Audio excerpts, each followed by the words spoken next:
আসসালামু আলাইকুম। আমি আবুল কালাম আজাদ, একজন ইউআই ডিজাইনার। এটা হচ্ছে আমার প্রথম কোনো ভিডিও টিউটোরিয়াল। যদি আমার এই টিউটোরিয়ালটা আপনাদের ভালো লাগে তাহলে লাইক এবং কমেন্টসের মাধ্যমে জানাবেন, আমাকে উৎসাহিত করবেন পরবর্তী কোনো টিউটোরিয়াল বানানোর জন্য। তো আজ আমি আপনাদের সাথে যেটা শেয়ার করতে যাচ্ছি সেটা হচ্ছে ইমেজ আইকন কিভাবে স্লাইস করা যায় কয়েক সেকেন্ড। তো আমরা যারা আগে কাজ করতাম মোবাইল ইউআইতে, তারা আগে একটা আইকন অ্যান্ড্রয়েডের জন্য 4 বার সেভ করতে হতো, 4টা সাইজে। আইওএস এর জন্য করতে হতো 2বার, 2টা সাইজ করে। তো এই দেখা যেত এই কাজগুলি করতে অনেক টাইম লাগতো, ডিজাইনের চেয়ে বেশি টাইম লাগতো আইকনগুলিকে স্লাইস করা, ইমেজ স্লাইস করা। তো অনেক খোঁজাখুঁজি পর আমি একটা প্লাগইন পাই, সেটা হচ্ছে কাট অ্যান্ড স্লাইস মি। এখন আপনার সামনে যেটা দেখতে পাচ্ছেন সেটা। তো এটা দিয়ে আপনি খুব দ্রুত আপনার অনেকগুলো আইকন আপনি জাস্ট কয়েক সেকেন্ডে আপনি স্লাইস করতে পারবেন। তো চলুন আমরা দেখি কিভাবে কি করে। তো প্রথম আপনারা এই প্লাগইনটা ইনস্টল করতে হবে আপনাদের ফটোশপে। এটা শুধু ফটোশপ CS6ই কাজ করবে, আপডেট যে ফটোশপের ভার্সনগুলো আছে ওগুলোর জন্য না, শুধু CS6ই কাজ করে। তো আমি আইকনটা আগেই ইনস্টল করে রাখছি, আপনার যেখান থেকে ডাউনলোড দিয়ে নেবেন, ডাউনলোড দিয়ে তারপর ইনস্টল করবেন। তো চলুন দেখি কিভাবে কাজ করে। তো আমি এখানে একটা পিএইচডি দেখতে পাচ্ছেন, এটা আমি ইন্টারনেট থেকে ডাউনলোড দিয়েছি শুধু আপনাদের দেখানোর জন্য।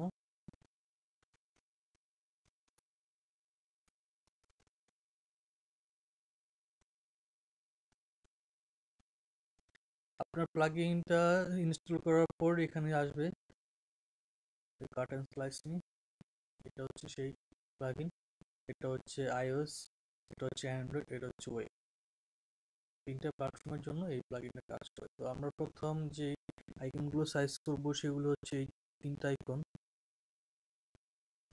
তো এগুলি আসলে কাজ করে একটা নিয়ম আছে, সেটা হচ্ছে দেখেন আমি 3টা গ্রুপ করছি, 3টা আইকনের জন্য 3টা গ্রুপ, এবং প্রতিটা নেমের আগে আমি @ যে সিম্বলটা আছে সেটা দিয়েছি প্রতিটা আইকনের আগে। তো এটা যদি আপনারা না দেন তাহলে আসলে আইকনটা সেভ হবে না। তো আমরা এই 3টা আইকন এখন আমরা অ্যান্ড্রয়েডের জন্য সেভ করব। দেখি 3টা আইকন সেভ করি, কারণ এখানে শুধু আমরা যে গ্রুপ দেখতে পাচ্ছেন, মানে কোনো গ্রুপের আগে কিন্তু যেই চিহ্নটা আছে ওইটা নাই, শুধু এই 3টা আইকনের সামনে আছে। তো আমরা সেই 3টা আইকন প্রথম অ্যান্ড্রয়েডের জন্য স্লাইস করব। দেখি কীভাবে করে।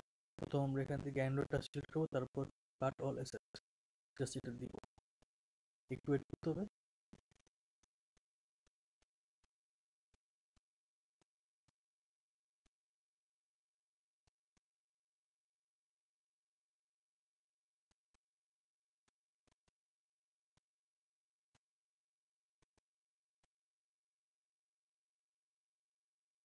দেখেন কত দ্রুত সে একা একা আইকনগুলো 4টা সাইজে সেভ করছে, যেগুলো আগে আমাদের নিজের হাতে একটা একটা করে সেভ করতে হতো। চলুন দেখি কীভাবে কী করছে। দেখুন, লিস্ট অ্যান্ড্রয়েড 4টা ডিভাইসের জন্য সে সবগুলিতেই সেভ করে দিয়েছে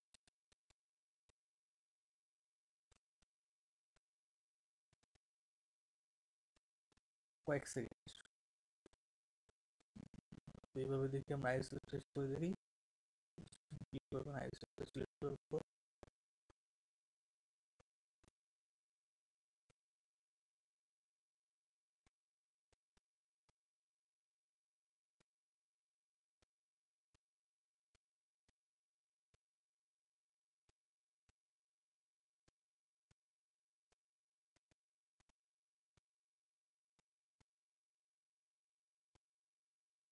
এই দেখুন আইএসএর গুলো সেভ হয়ে গেছে অটোমেটিক। তো আমার এই ভিডিওটা যদি আপনাদের ভালো লাগে তাহলে লাইক এবং কমেন্টসের মাধ্যমে জানাবেন। ধন্যবাদ।